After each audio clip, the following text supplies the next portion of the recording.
Hi, everyone. We're just going to wait a few more minutes for everybody to enter the room here, and then we'll get started.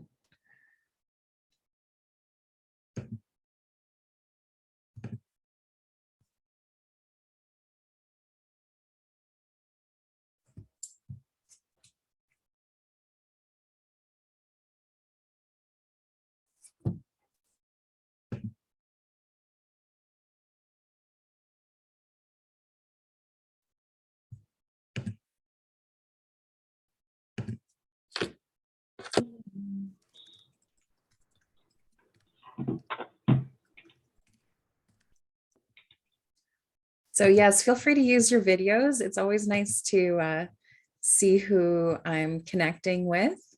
I know some of you. Hi, Bernardina. Am I saying that right? Bernardina? Bev. Sorry, can you say it again? Yeah, you know me by Bev. Beth. Okay. Yeah. Hi, Bruce. Where are you from? Hey, Catherine from Calgary. Oh, okay. Which organization are you with? I run my own company. It's called JBCC Consulting, but I do a lot of work through a company called GCLSE, or Global Center for Safety and Leadership Oh, Excellence. interesting. Great. Awesome. We've got Catherine from Easter Seals and Tracy. Hi, Tracy. Tracy, can you hear me? Look like it. I'm not sure if you can or not. Tracy Johnson?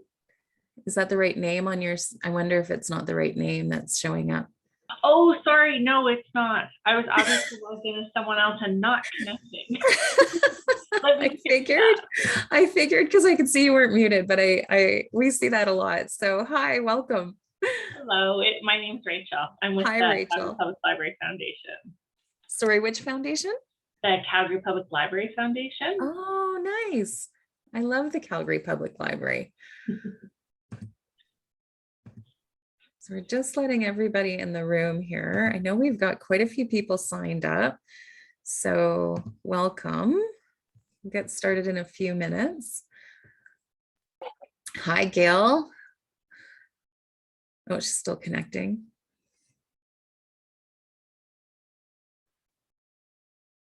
Hi, Ida. Hi, Meg.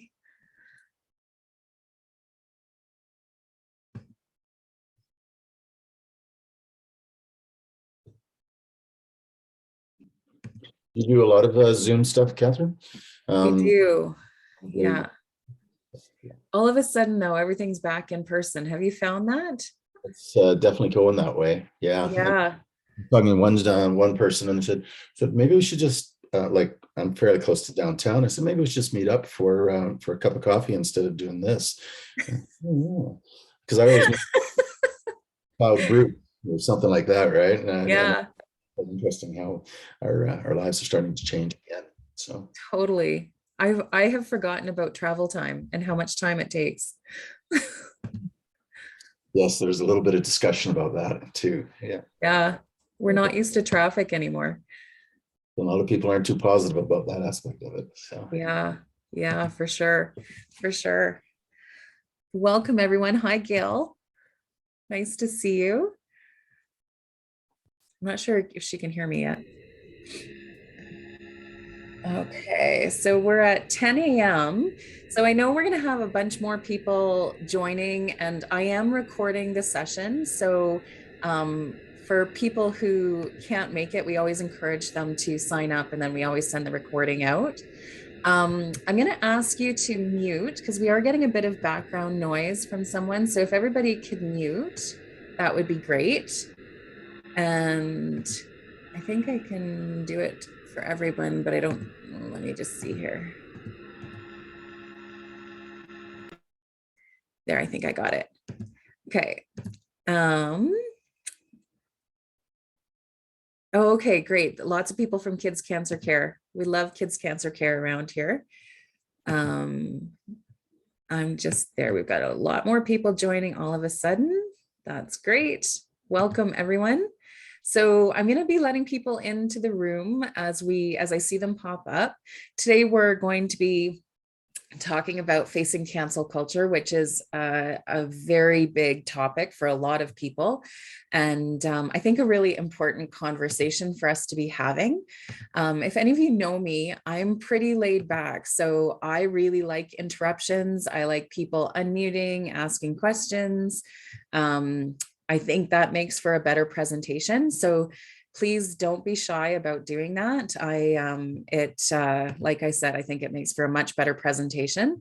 I'm going to be showing some videos. I'm going to be showing a lot of different slides and talking about a lot of different audiences that we speak to. So I'm not sure if I've introduced myself yet. I'm Catherine Kolacek. I own Alchemy Communications.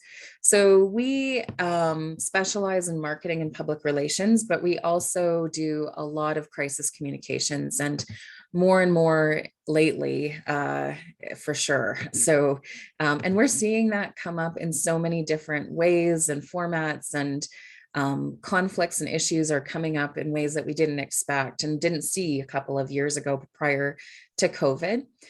We spend a lot of time with our nonprofit clients. So 50% of our business is nonprofit and municipal work. So our municipalities are facing very different conversations than our nonprofit clients. And then our other side of our business is small to mid-sized businesses. So right now we have a lot of software companies and some oil and gas and some specialty consulting companies, HR, that kind of thing. So lots of different conversations that we're having. And like I said, today, our audience is very diverse as well. So feel free to jump in with any kind of conflicts that you're having, and we can always discuss it. So I want to start talking about cancel culture.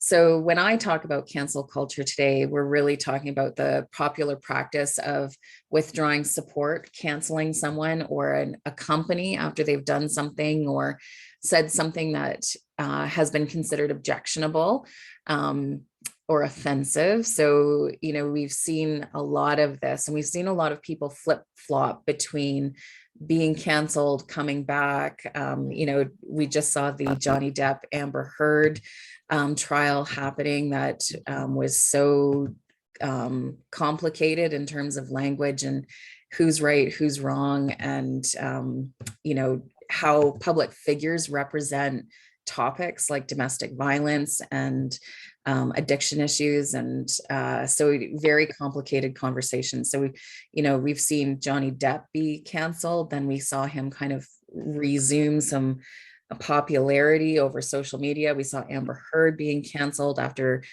kind of representing domestic violence. It's been very complicated, and there's many different examples of this. But when I talk about it, we're really talking about the digital sphere, and nobody is immune to this. So even if you think that you're not spending a lot of time on social media, that just means that you're not participating in the conversation. So you're not immune to it if you're just not on social media, that's for sure. It used to be people would say, well, I don't use social media, or I stay away from it. So I'm not really open to that, but you are. So you just, if you're not watching it, you're just not a part of the conversation. So we really see cancel culture tracing its roots back to the Me Too movement, and which I'm sure everybody's pretty familiar with, but in case you're not, the Me Too movement was about bringing accountability to powerful people that had previously been immune to any kind of consequences. And we saw this in terms of sexual violence against women and sexual inappropriateness or sexual harassment, those kinds of things. So when we think about someone like Harvey Weinstein, who is this kind of despicable personality, but extremely successful and extremely wealthy, you can see how he had been immune to any kind of consequence for his behavior. And so the Me Too movement was about making those previously immune people, holding them accountable, and stepping away from the prior formats of due diligence. And so there was pros and cons to that, as we all, I'm sure, remember from that Me Too conversation. So the pandemic has only increased the cultural impact and the power of the internet because we are all spending so much time. Bruce and I were just talking about this. You know, we're having conversations now. Are we going to have a conversation over Zoom? Or are we actually going to meet in person? And I think all of us have a new respect for how much time we've spent on the internet, and kind of probably a new horror for taking a look at how many hours we're on the internet. So when we were cut off from that social and physical world, we've been spending record amounts of time. And all of anybody who I have an iPhone, and so I get that weekly report of how much time you're on your phone. You're like, whoa, I need to have a hobby. So, and then of course, the murder of George Floyd was a moment that really catalyzed this search for justice. In the United States is where it started, of course. And so the Black Lives Matter really took off and really led this movement forward of holding people accountable that were previously immune. So I want to just show you from a Google search that we did a little while ago. But this is where we searched for how often the term of cancel culture was searched. And so you can see it was really minimal in September of 2018 to July 1st of 2020. And this is as the Black Lives Matter movement was really taking off. So we're really seeing this language of cancel culture when we previously hadn't. We'd seen people, certainly, like the angry mob has always been around as long as humans have been around. This is just the digital form of that. So of course, there's a good way to do this and a bad way of doing this. We like to talk a lot about calling in our colleagues and our friends and our family around their behavior versus calling someone out and publicly shaming them. So, you know, you can always call in a colleague and say, you know, I just want to talk to you a little bit about how that comment landed. And, you know, it's holding people accountable in a sensitive way, privately. You know, a lot of times people have good intentions, but their impact can be harmful. And so we're always talking about impact versus your intention. It doesn't matter if your intention was good. If your impact is harmful, there's damage that's done. So you have to be really cautious about that. And then we move into a mass group of people holding an organization or a person accountable, and then the public shaming, and then the total boycotting. But where I see a lot of this problem happening is the public shaming of an opinion. I was at a conference on the weekend, and for municipal elected officials in the municipalities across the country. And I was talking to one municipal official who was Indigenous and was raised in a residential school and had an actual positive experience, which is of course in the minority. And when they spoke about the experience that they had being positive, their community was upset because they felt like she wasn't being supportive, or maybe diminishing or dismissing the trauma that had been inflicted in terms of those crimes against humanity that we see in other residential schools. And so, you know, here's a person that is Indigenous themselves, had grown up in the residential system. That's not right. We know it's not right, but didn't have the same kind of experience that others had. And so it's a very complicated conversation. And now it's getting to the point where people are scared to say anything for fear of being publicly canceled or called out. And that one is you can see the pain in this person's eyes because, you know, their community is so important to them, and they were trying to talk about their personal experience, but it didn't match or reflect what their peers in the country had experienced. And also it didn't match a conversation that was happening that was looking for accountability. And so it was problematic for sure. And that continues to evolve. So when we talk about what calls for cancellations, we're talking about language or actions that are unacceptable, they're problematic, offensive. Sometimes they're straight up illegal. So Harvey Weinstein, totally illegal, his behavior. He deserves to be in prison as far as I can tell. Courts have decided that in the United States. Bill Cosby is another one. we're seeing some a Canadian fashion designer right now in the media for his behavior. Those people, it sounds like in that case, it hasn't been decided, but it sounds like it is criminal behavior. And those people deserve to be canceled. I'm not sure that you should be able to recover when you've done horrific things. And then we move into like bigoted, sexist, racist behavior. Also, I can see that is worth, it could be worth cancellation if you're not willing to change as a result of that. So when we look at someone like Roseanne Barr, who made racist comments, there's a number of celebrities that we could lean on that have made racist comments and weren't willing to change when they were told of the impact of their language and the harm that it caused. And so they've definitely not recovered from that. And I'm not sure that they should. I'm not sure I'm the person to decide that either. And then we see someone like J.K. Rowling, who, and in Canada, I know we've got some international folks joining, but in Canada, we see some, one of my favorite writers, Margaret Atwood, who's, been very influential in the feminist movement in Canada. And J.K. Rowling, has, they've both said some comments that around trans women and on different varying levels. And I understand where they're trying to come from that feminist perspective, but the language can cause harm when you don't understand the, I would say, trauma that it takes a trans person to grow up in a world where they're not accepted. So when we look at language and we look at conversations, we have to look at the impact of those conversations on the people that are harmed as a result. And so it becomes quite complicated. And it becomes quite complicated to have a conversation when you're trying to not cause harm too. So you can see from a communications perspective, teasing these conversations out, teasing this language out is actually very difficult. It's so difficult. It's so difficult. And myself, I do this work all the time. I'm constantly having these conversations. I've presented this exact presentation many times, and I still make mistakes. So we have a colleague that we work very closely with. I'll just be getting some background noise, so I'm just going to get everybody to mute if you haven't already.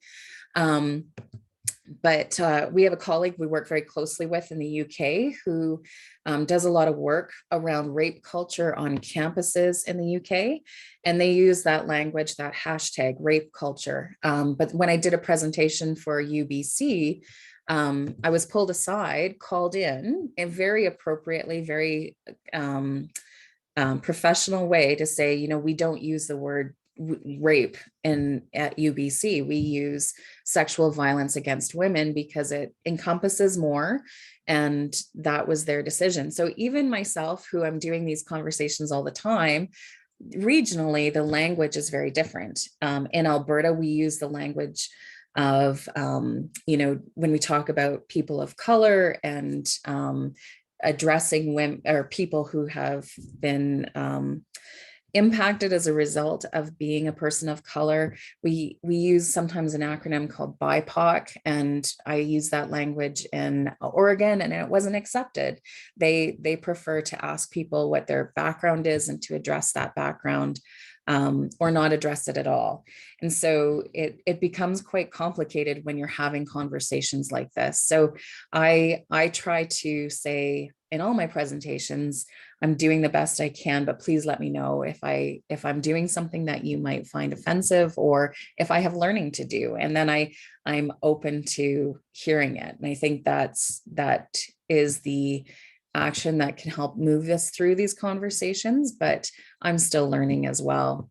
So when we're talking about the people that definitely deserve to be canceled, it's usually people that have they're refusing to take any accountability for their wrongdoings, or sometimes I don't want to say wrongdoings. Bill Cosby, wrongdoing.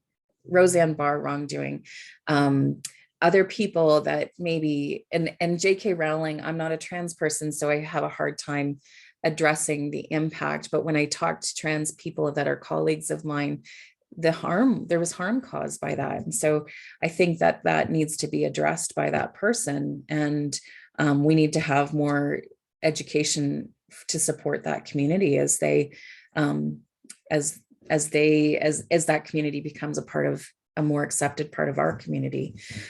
So anyway, as you can see, it's complicated. So the challenge is definitely this criteria as a moving target. As you can see, it changes, I feel like, on a day-to-day basis. I do my best. We talk about it all the time in our office, and we talk about impact again. Like it doesn't matter what my intention is. My intention is that everybody feels welcome and in the work that I do.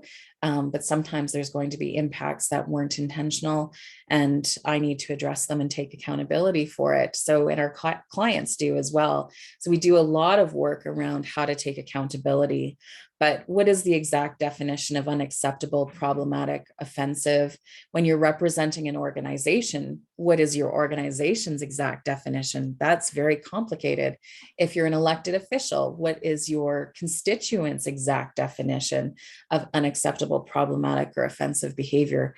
That is very hard to nail down. And we're seeing that across the country on different topics. We do a lot of flood mitigation work, for example, in one region where climate change is not readily acceptable. So if the constituents of the elected officials are not believing in climate change, and yet a risk is there for a public disaster because of climate change, that's a very complicated conversation. So you can see how nuanced this becomes.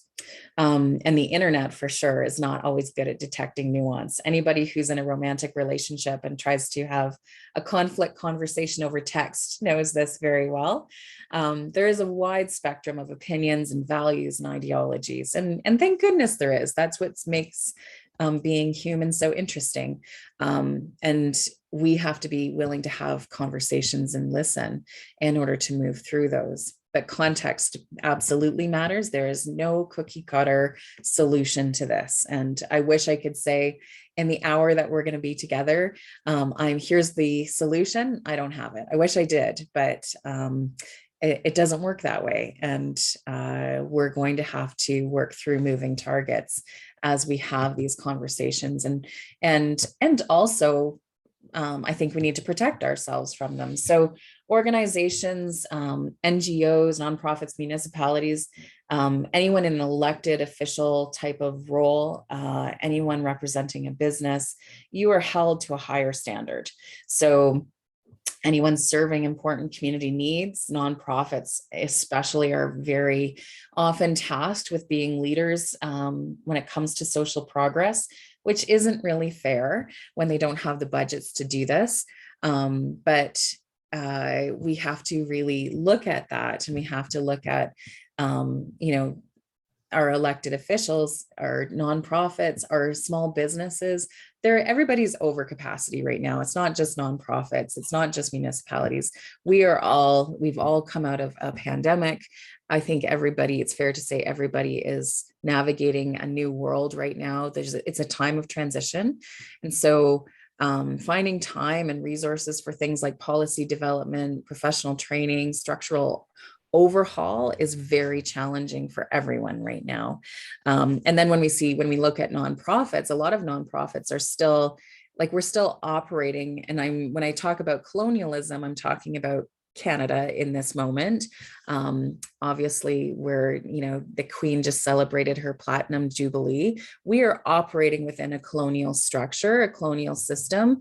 When you register a nonprofit business, when you use Canadian law, those are colonial structures, and that's not really debated.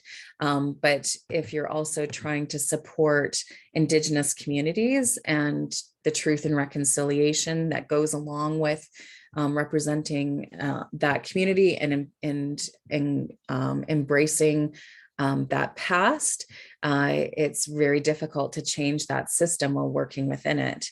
Nonprofits and municipalities are depending on constituents, donors, sponsors to survive. Clients, we have very set standards of values that we work with and who we work with as clients. So we represent a number of different organizations that represent the queer community.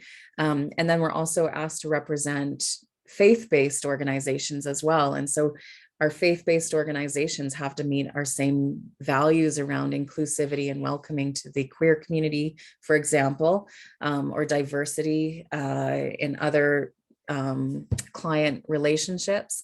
And so we have had to say no to certain organizations. So it's difficult to make truly independent decisions when all of these things come into play. So you can see how nuanced it becomes and how complicated. Catherine, I have a question for you. Yes, go ahead.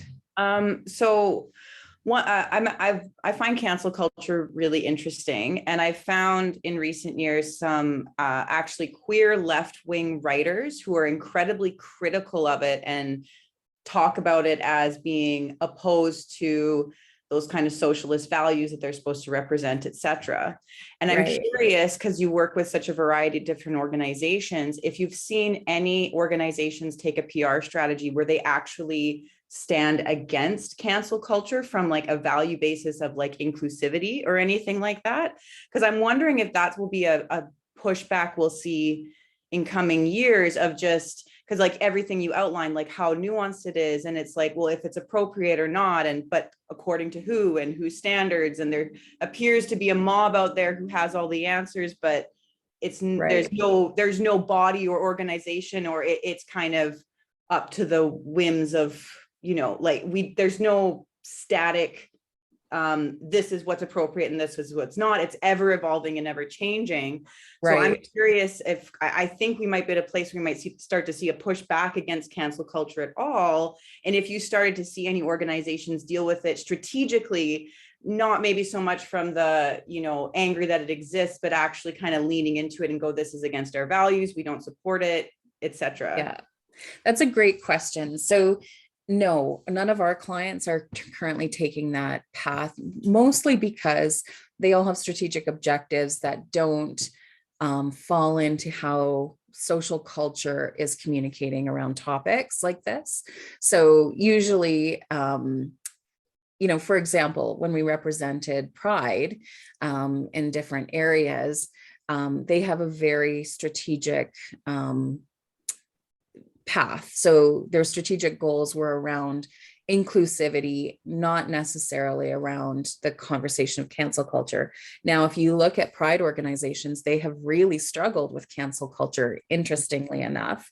On one hand, they're, talking about inclusivity, and on another, there's criticism. Nobody, like I said, nobody is immune, right? There is criticism around how those organizations have addressed all of the different groups that fall within the acronyms. So, whether you use LGBTQ or 2S plus or whatever format. And I would encourage you to look into the history of the format of those letters.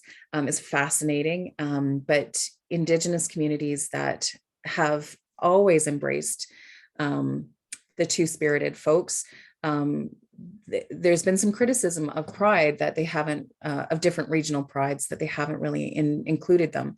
So to your question of, are we being asked to address cancel culture as a topic? No, we're not. We're mostly asked to address a client that's been canceled as a result of something. That being said, we're seeing a lot of individuals come out and criticize cancel culture, celebrities. For example, Ricky Gervais is very critical. Even the fellow, I can't think of his name right now, but he plays Mr. Bean. He's very critical of cancel culture. There's lots of people that are coming out and saying, this isn't how we should be having discussions. Comedians are very heavily leaning into this right now because they've been held accountable for a lot of things that they've said. Now, do I this is something that I find even challenging. The Me Too movement, I think, had benefits. It had consequences as well. There's nothing is perfect, but it's Rowan Atkinson. Thank you so much, is Mr. Bean. The murder of George Floyd catalyzing people to say, we have got to do something. Not just in the United States, but in Canada too, we really saw a response to that. Like this kind of behavior can no longer continue, and we have to address it. And so, I'm as much as I've seen the damages of cancel culture, I've seen some positives. So it's very challenging to kind of put your finger on whether it's good or bad. And I think that's the nuance, right? But great question. And so I wish we had a client, because I would love to dig into that, but it would be a challenge, that's for sure. We do, in our office, we talk about calling in how challenging that is. And where we see it, it's not our colleagues that we see it, it's our families most of the time. It's Thanksgiving dinner where grandma says something and you go, what did you just say? Right? And we know like that's not the way. We don't publicly shame someone, but someone who's had a different lived experience than us has a different, and what used to be culturally acceptable is not, as we know. So really interesting question. Thank you. Edelman, go ahead. Sorry, if you do end up with a client that does that, I'll want to follow their social media pages. Okay, I will let you know. Let you know. Edelman is a really interesting PR company, international, and they do a trust barometer. So they do it every year. I encourage you to look at it. It was fascinating this year and last year as well, because they started to show that people were trusting their employers more than they trusted NGOs or their elected officials, which is a totally new place for us to be. So organizations really need to pay attention, because if you're not leading a social or political issue and participating in it in an effective way, then your employees and your clients and your stakeholders are not going to be as supportive as they had been in the past. So the public is demanding that organizations address their history and shortcomings, commit to change. And this is very challenging for a lot of organizations to do, especially, I just mentioned the Platinum Jubilee of the Queen. In preparation for this Jubilee, a number of the working royals had traveled to different countries. Some of the most popular ones had been in the Caribbean, where they were, people were holding them accountable. Prince Charles was just in Canada, and people were saying, like, how are you being held accountable for the colonialism and the damage that caused? So you can see the monarchy, they don't even know how to address it, let alone the Canadian government and other governments around the world. Silence says we don't care. So it is not a strategy. So when we have a client come to us and they're being dragged into a conversation, they often will say, what if we just don't say anything? What if we just put our head in the sand? You can't do that anymore. Unfortunately, you're going to have to say something, because if you say nothing, you're saying to the most important people in your world that this issue that's so important to them means nothing to you. So that is not a strategy that you can really lean into. But also, I want to encourage you to not make an empty statement of solidarity, because if you do that, you're going to be held accountable. So if you say, we stand behind land recognitions, and you don't actually do anything that supports the Indigenous communities, you're going to be held accountable to that. You can't make those empty statements, that virtue signaling that we've seen so many times it's not appropriate. And you can almost face even more consequences by saying something that you actually don't believe in. So now woke washing, so pretending that you're woke. I'm too old to even say that word. A colleague of mine that helped me do all the research for this presentation wrote this, and I laughed when I saw it, because I thought, I'm 44. I can't say I'm woke, but that woke washing doesn't cut it at all. So when you adopt progressive values or running a purpose-driven campaign without taking any real action, you absolutely threaten your credibility. You threaten the trust of your stakeholders, your employees, your partners. It absolutely causes reputational damage. We see a lot of damage in this sector or in this issue particularly. It can result in being called out publicly again. So the public shaming is what we're looking at here, and then a cancellation. And what we find in terms of cancellations is people calling on that person to resign. That's typically the first call to action that we see in one of these conversations online. Everybody gets very upset, and then they'll call on that leader to resign. Typically we'll call on board members to resign. They're looking for action, a workplace investigation, a resignation, termination, those kinds of things. And anybody who's an employer knows, it's not always that easy to do that. Investigations nowadays, especially ones that are more complex around accusations of racism or systemic racism or gender based violence or sexual harassment. Those are very complicated workplace investigations that are very expensive. So not all businesses can afford that. Certainly nonprofits struggle with this. Small businesses very, very much so are struggling with this. So you have to be cautious. Going back to that woke washing conversation, the woke washing is the appropriation of ethical and progressive values as a form of advertising. So we really saw this when it came to the pride organizations that we worked with. It's called pink washing when it speaks to the queer community. So pink washing, jumping on the pride bandwagon in order to advertise your business really diminishes the importance of the Pride March and where the historical foundations of Pride came from. It's not actually taking, when people are doing that for advertising, they're actually not marching with the community as allies. They're looking to build their business. And so pink washing is really looked harshly upon. And most Pride organizations, when you look at sponsorship, you have to really typically will have to meet a number of different objectives to prove that you are actually an organization that is a safe place for the queer community and is doing more than just looking for an advertising opportunity. Greenwashing is the same. We see this all the time. So marketing efforts pretending to be environmentally friendly, but actually not working to reduce environmental impact. If you're found out on any of these things, and sometimes, we see certainly people lying about this, and then we also see people inadvertently thinking they're doing the right thing, and then finding out after that it wasn't the process that they believed it to be. You're still called out for that. You can still be canceled for that. Lots of examples of this in the news that on a regular basis that you can take a look at. So woke washers be warned. And even companies like Pepsi, who have nothing but resources to invest in this kind of advertising and this kind of sponsorship and getting behind issues, have been held to account. So this is prior to, I think everybody remembers this. This is prior to COVID, so it feels like a time warp. But this conversation, I'll pull up the actual video at the end if we have time. But this advertising came out.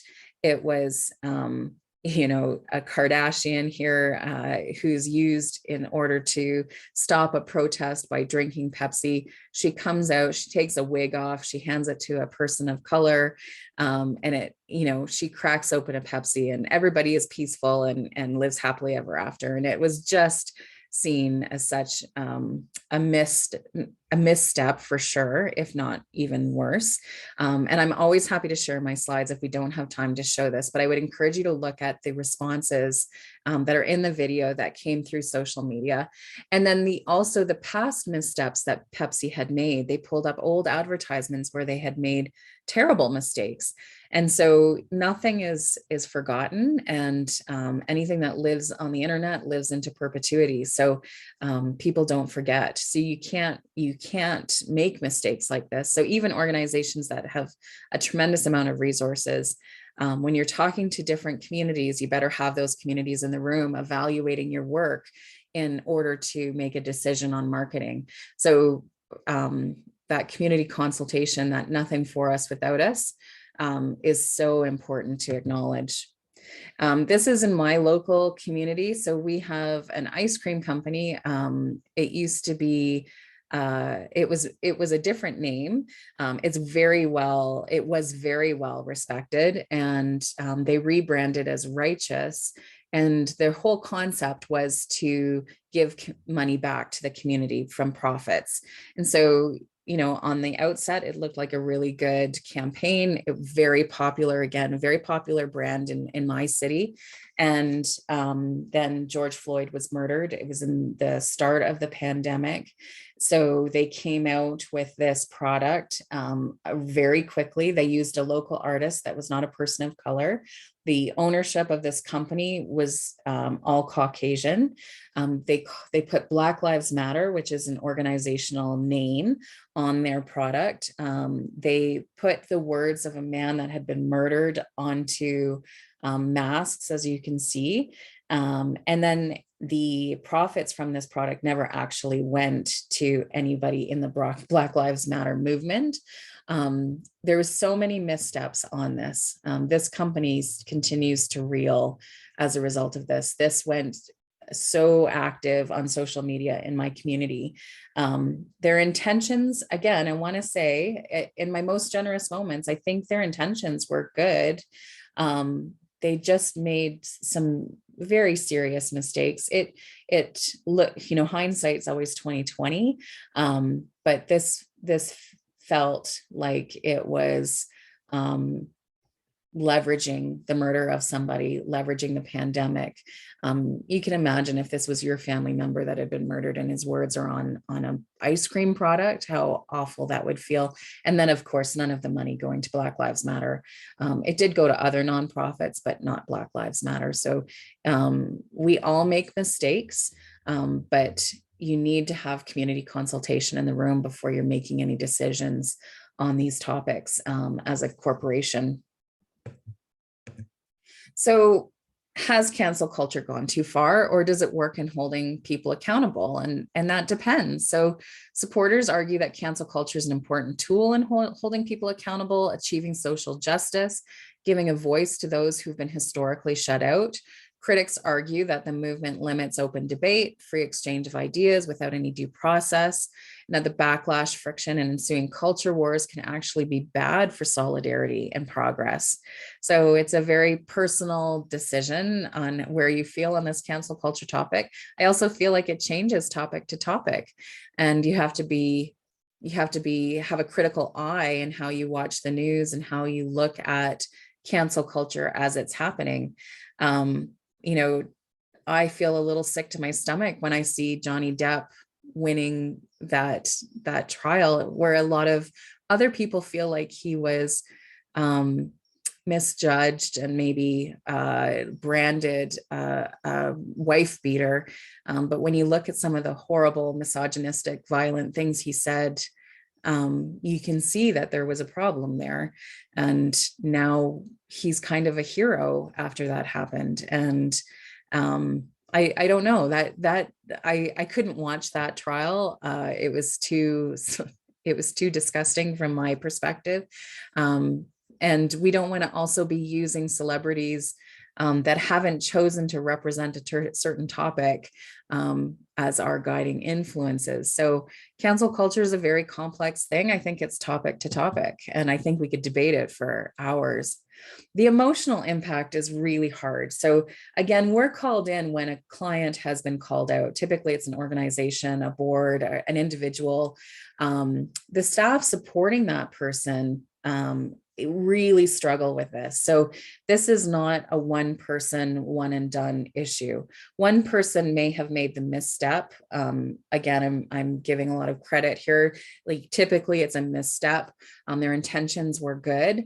But the staff around this really takes a terrible toll. It is not over quickly. Sometimes it's over in days. Sometimes it's not. Sometimes it goes on for months and months. We see people strategically placing themselves in this area where they feel like they need to hold others accountable. And so they will continue like a dog with a bone. They will bring up this topic over and over and over again. And it could be years later and they're still bringing it up. So this is a really important conversation to have internally, how you prevent these missteps. If it does happen, you need to be honest and transparent with your staff, your board, your stakeholders about what's going on. Everybody needs to be taking breaks from social media because it's awful. It can be traumatizing, I would say. We see people leaving positions because the stress is too much. We see relationships irreparably damaged. We like to say, remember, it's just the internet, keep things into perspective. But when you're being called horrible names, when your organization's being called horrible names, it takes its toll. Even my team who steps in on these conversations to give our clients some breathing room around it, and we're very strategic. We know what we're going to say. We see it all the time. We have to take breaks from it because it's very difficult to be called horrible names, to be threatened with violence, to have these topics go on and not, it doesn't let up sometimes for months and months and months, if not longer. So you can't leave people hanging. You have to have an action plan. You have to commit to it. We talk a lot and we offer lots of different workshops on crisis communications planning. You should have a plan in place for these kinds of events. So I would encourage you to have all kinds of different communication strategies in place. You typically would take your top 10 high risk scenarios and build out a bit of a structure around how you would handle that. Just like an operational plan, you should have a communications plan. It never happens at a convenient time. It's never Monday morning when everybody's rested. It's never convenient. For me, for some reason, Thanksgiving is always the time where it comes out. I haven't had a Thanksgiving and I don't know how long where I wasn't called into something. So you have to be prepared. If something like this was to arrive on social media at 10 o'clock on Thanksgiving evening, who's watching it? What's your response plan? What are your stakeholders? Who do you call first? Those kinds of things. I can't tell you how many times we're stuck in limbo trying to respond to something, but we don't have the proper approvals because people are on holidays. So you have to be thinking about all of those things. Reputational damage can be irreparable. So you have to be very cautious. That's why we have all of our clients doing this work in advance, because no one is immune. It happens at the most inconvenient times, and it is remarkably stressful. So don't think that you're going to be thinking straight if you're called out. And then we do a lot of work around apologies or taking accountability for impact. And we try to reframe the conversation around an operation or an opportunity for growth. But it's challenging. It's not a one and done kind of situation. It happens. It has to happen over and over again. So being accountable means you have to separate your intent from your impact. You're going to want to be defensive if you're the person being called out and say, well, that wasn't my intention. But really what you have to be talking about is, I'm so sorry that the impact was harm here. That wasn't my intention. And the structure of that messaging is really important. You focusing on the impact, not not defensiveness. So you really want to move into listening, not the defending piece. It's not about you in that situation, and that's challenging when you're the person being called out. It has to be an opportunity for growth. This is very challenging. I can't stress this enough. When I'm called out, even when it's done in a very sensitive way, you have to be cautious about that. So you have to understand why you're sorry and apologize. And you can't just issue that apology without understanding the impact. Lululemon, for example, is a really great, you would think it was a lesser controversy, but it ended up being even more damaging. So for our international folks that have joined Lululemon, that doesn't know Lululemon, it's a Canadian company, athletic wear, really focused on the yoga products for women. So stretchy pants, for example. And what women were finding and complaining about online is that the product was see-through. Most companies that have a product defect would apologize, offer discounts, offer refunds, potentially fix it, move forward. Lululemon had their CEO go onto different media outlets and lean into, that some women shouldn't be wearing these kinds of pants, that their thighs rubbing creates the defect, and was even more offensive than that. So I don't know if anybody remembers this, but he really leaned into, kind of fat shaming a lot of women out there. And it created this huge uproar. He then a week later tried to fix it by apologizing on a video that was shared widely over social media, but really apologized to his staff and asked them to stay out of the conversation. So it was one misstep after the other, eventually lost his role as CEO of the company, and is kind of known as a bit of a despicable person now as a result of this. This was something that could have been so easily nipped in the bud, but it's a person not understanding what the impact was, how offensive it was, before issuing an apology. So you have to really identify action for growth and meaningful change in order to really recover effectively from these situations and these missteps that we all make. Like I said, nobody's immune. We're all making mistakes and we're all learning from them. So we really encourage our clients to take action now to avoid a crisis later. So identify your risks, invest in policies, recruitment, training, partnerships, learn from the communities that you're serving or that you're trying to speak to, center them in the decision-making process. Again, nothing for us without us is such an important model for how we make these decisions. Get inspired, find out what your community cares about, and get to work at making a difference if that's what you're leaning into. So we really chose actively as a group on my team what we were going to be passionate about and what we were passionate about as a team. And that was really the Indigenous communities in Canada and certain actions on the Truth and Reconciliation report. So that was what was important to us. That's what we did. And a number of actions were made as a result of that from our team's perspective. And my team holds me to that. And sometimes it's not easy. I have to, I'm a small business. I know other businesses have struggled during the pandemic. We were lucky enough in order to meet all of those objectives, but some days it was hard to make those financial decisions and investments. But you're certainly not going to be talking about it if you're stepping away from it. If not, you're going to be held accountable to it. And then communicate. How are you keeping your community informed and engaged in this process as you move through it?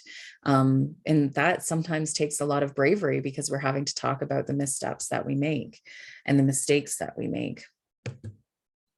So the way forward is really being clear on your values. We all have those value statements, and I would encourage you to look at them regularly, test your messaging against them. kind of roll our eyes sometimes at these value statements, because people write them and then they never look at them again, and they never hold themselves to them when they're making decisions around the progress of the company. And when we come in, especially in these kinds of situations, it's one of the first questions we ask, because our messaging structure is going to lean on those values, and our recommendations for how you move forward are going to be based in those values. So I would encourage you to look at them and recommit to them if they've been outdated. Be authentic. So you have to create a rock solid strategic alignment between your core mission, the values of your community, what you're doing, how you're doing it. And then take some measured risk. If you do decide to take a stand on something, you can't change your mind or become wishy-washy halfway through. You do have to take some risk in doing this. And we see that typically really pay off from a PR perspective. And hopefully that's not the only reason you're doing it, but it does in the end work from a business perspective. But you have to walk your talk, take that stand, support your words with your actions, and do it continuously over time. It's not, like I said, this is never going to be a one and done thing. You don't get to make a one-time $100 donation to Pride and then call yourself an ally if you're not actually living those values in terms of allyship in your organization. And know that you're going to make mistakes. We all make mistakes. This is where we have to really step away from that finger pointing, that public shaming when we do make a mistake, because nobody is immune. You always hope for the best, but you have to plan for something to happen. And so can your organization withstand a controversy? Have you built up enough positive sentiment in your community to own it and to recover from it? And that takes time as well. It takes investment. And then have a crisis comms plan. You can't afford to be unprepared. Your crisis communication strategy, just like your operational plan, needs to be constantly adapted to a shifting social environment. So what you wrote in 2020 prior to the pandemic, if you wrote it in January of 2020, you probably will need to change it. So you need to be constantly updating things as our social environment changes. So that brings me to the end of my slide deck. I want to open the panel to anybody who has a question. I'm happy to do that.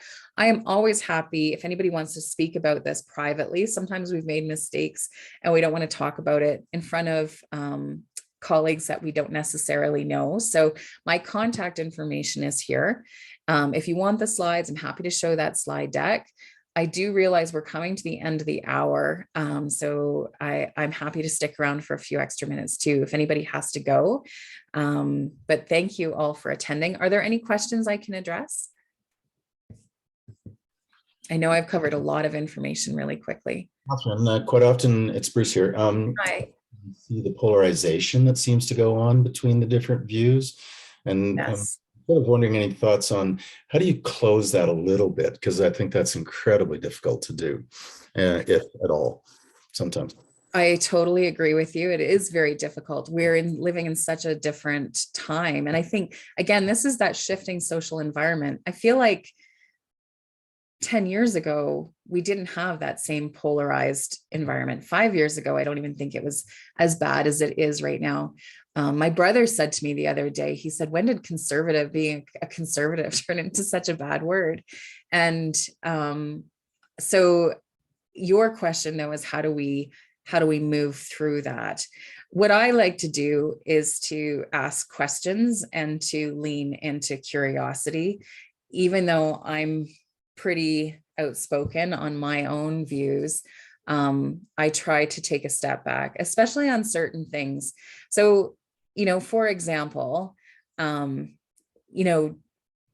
I was talking about that community that, has quite a few people that don't believe in climate change, I like to sit down and ask them about their experiences in the community. And a lot of times they're telling me, I've lived in this community and it's a heavily populated seniors area, like quite a few seniors in the area.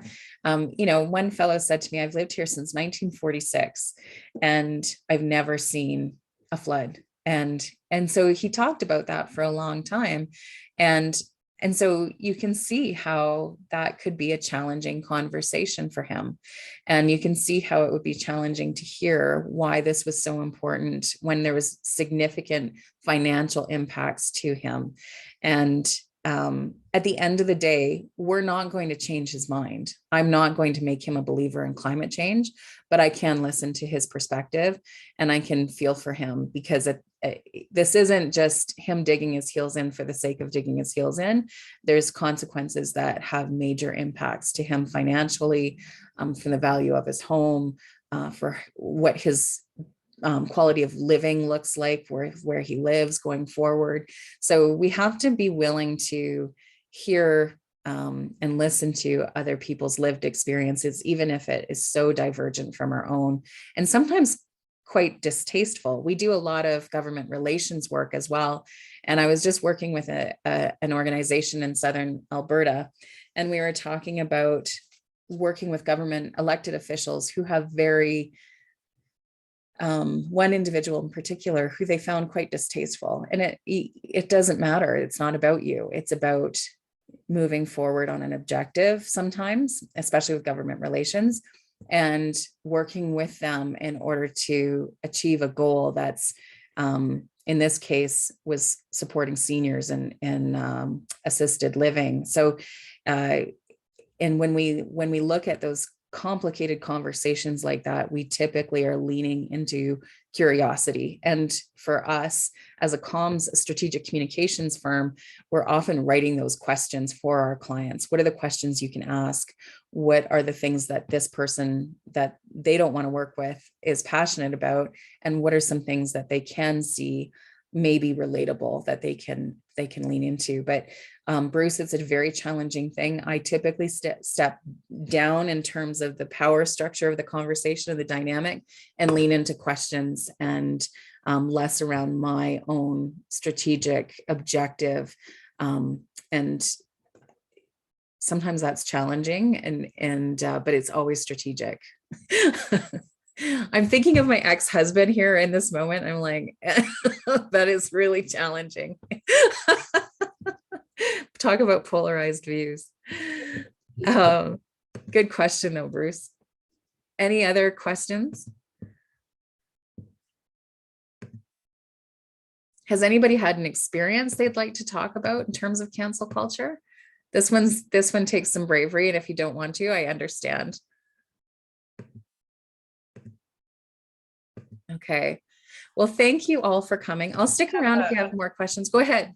Oh, sorry. This actually isn't a question. It was just a comment about one brand that I think, I mean, it's pre-pandemic now, but I thought that they did an excellent job of being proactive on these things, was National Geographic.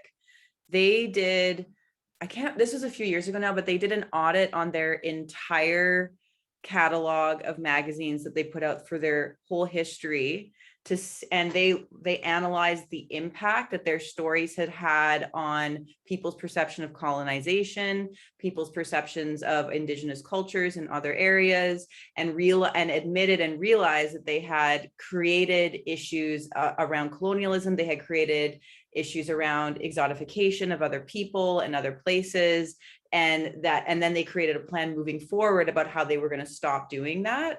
And we don't often hear the good stories, but I thought that was like a really excellent example of, I mean, obviously they have resources, but they put their resources into it in a way that really they walked the walk. I hadn't heard that story before. I will look that up, because that is an awesome example of doing what's right? Recognizing where they've made a mistake historically, owning it. It takes a lot of bravery to do that, right? To own it and then to come forward with an action plan. It takes bravery, it takes time, it takes a tremendous amount of resources, but what a great example. That's a great example. I guess a question leading off of that would be, So if you're looking, let's say like you're looking at something that is a bit historical. So for example, I'm with the YMCA. So Yeah. one thing we think about a lot is we have past generations of YMCA staff and future generations of YMCA staff, because we're over 100 years old and we intend to be around for a very long time. Yes. So how do you navigate things when, let's say, past generations of YMCA staff have made a mistake? Like, let's say, Yes. for example, we can look back and somebody's like, well, in the 1990s, you held this thing, but you didn't realize like your organization did a bunch of damage to this community. And we're sitting here looking at something that happened that many years ago. We probably don't have great documentation of it, you know, Right. that kind of a thing. This is a hypothetical, but Right.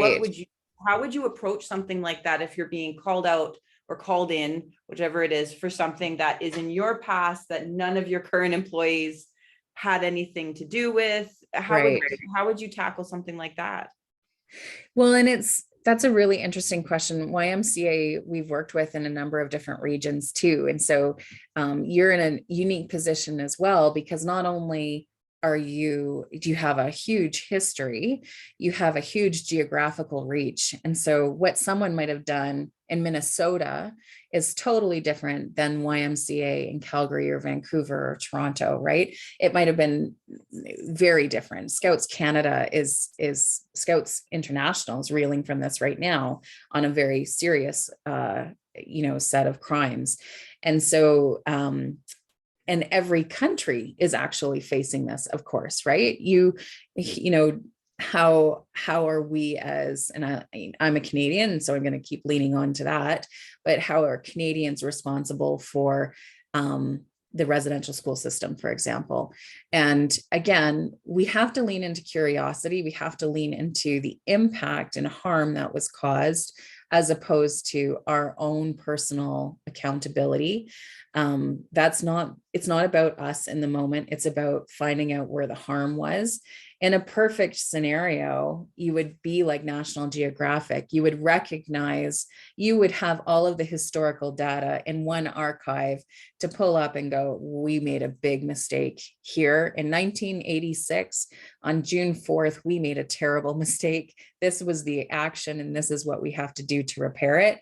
Most organizations do not have that luxury.